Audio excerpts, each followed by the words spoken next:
Good morning everyone, কেমন আছো তোমরা সবাই? আশা করছি সবাই ভীষণ ভালো আছো। আমিও খুব ভালো আছি। আবারও একটা নিউ ব্লগ নিয়ে হাজির হয়ে গেছি। দেখো আমার বাড়ির সামনে বাজারটা বসেছি। দেখো দাঁড়াও একটু ভালোভাবে দেখাচ্ছি। দেখো কি সুন্দর সকালবেলা বাজার বসেছে। এইদিকে দেখো মাছের দোকানগুলো আছে, ওই পাশটা চিকেনের দোকান, বাদিকটা আরও ওই সাইডটাতে আছে সবজির দোকান। আসলে যেহেতু পাড়ার মধ্যে বাজার, সেই জন্য রাস্তার একটা সাইডে বাজারটা বসে আর একটা সাইড ফাঁকা থাকে, তাহলে লোকের কোনো প্রবলেম হয় না। তো আমি বাজার টাজার করে চলে এসেছি, বাচ্চাদেরকে স্কুলে দিয়ে বাজার করে নিয়ে এসেছি।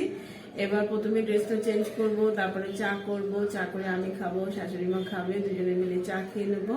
তারপরে যেটুকু রান্না করা সম্ভব রান্না করব এবং জামা কাপড় ধোবো। আরও কিছু কাজ থাকে, বিছনা তোলা, কত কাজ জানো না তো, কিছুতেই সময় পেরে উঠি না। স্কুল থাকলে এত তাড়াহুড়ো হয়। তারপরে যাবো আবার মেয়েকে স্কুল থেকে আনতে, ওকে স্কুল থেকে নিয়ে এসে তারপরে আবার বাদ বাকি কাজ করবো। এসেই প্রথমে আমার জল ভরতে হয়, যেটা করতে আমার একদমই ভালো লাগে না। মানে জলটা ভরতে গেলে আমার টাইমটা যেন মনে হয় ওয়েস্ট হচ্ছে, বুঝেছো, টাইমটা নষ্ট হয়ে যায়। তো রান্না করতেও দেরি হয়ে যায়, কিছু করার নেই। এই বছরটা আমার ভীষণই সময়ের অভাব।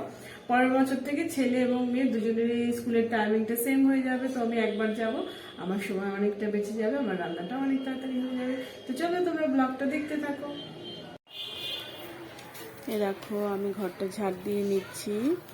আমি ওপরে এসেছিলাম, ওপরের ঘরটা ঝাড় দিয়ে একবারে নিচে যাবো, নিচে গিয়ে ড্রেসটা চেঞ্জ করে নেব। তো আমার হেল্পিং হ্যান্ড আছে, ও সমস্ত ঘর ঝাড় দেওয়া, মোছা, বাসন মাজা এই কাজগুলো করে, কিন্তু এই উপরের ঘরটা আমি ঝাড় দিই আর মাঝে মধ্যে মুছি। এই দেখো আবার বিছনার চাদর তুলে রেখেছি, বিছনার চাদরটা কাচতে হবে, তবে আজ আর সময় তো হবে না, কালকে কাচবো। তো জামা কাপড় ছেড়ে চা বানিয়ে নিয়ে চলে এসেছি। চা নিয়ে আমি ঘরে খাটে এসে বসে খাচ্ছি, কারণ চেয়ারে বসে খেলে না পাগুলো ভীষণ ব্যথা হয়। এখন তো পাটা খুবই আমার ব্যথা হয়, হাঁটাটা এত বেশি হয়, পায়ের গোড়ালিগুলো ভীষণ ব্যথা হয়।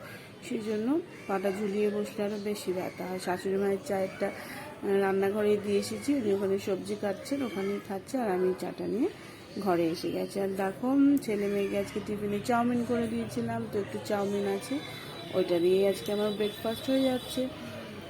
সকালবেলা ব্রেকফাস্ট করার আমার টাইম হয় না, তো আজকে যেহেতু ওটা করা আছে ওটা দিয়ে খেয়ে নিচ্ছি।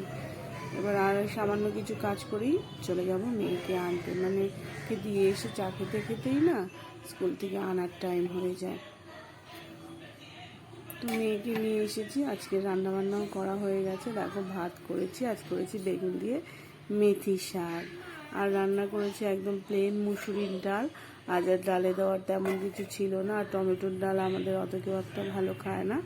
আর রান্না করেছি ছোট আলুর দম, দুটো পাত্রে দুবেলার জন্য রেখেছি। আর রান্না করব হলো বোয়াল মাছের ঝোল।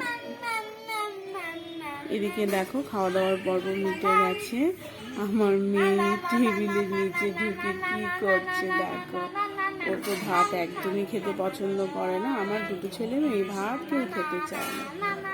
তো আজকে ডাল দিয়ে খাওয়ার জন্য ভেজেছিলাম পাঁপড়, ও ভাত খাওয়ার আগে 2-3টে পাঁপড় খেয়ে নিয়েছে, বাস খেয়ে জল খেয়ে নিয়েছে, আর তো খাবার খাওয়া হয়ে গেল।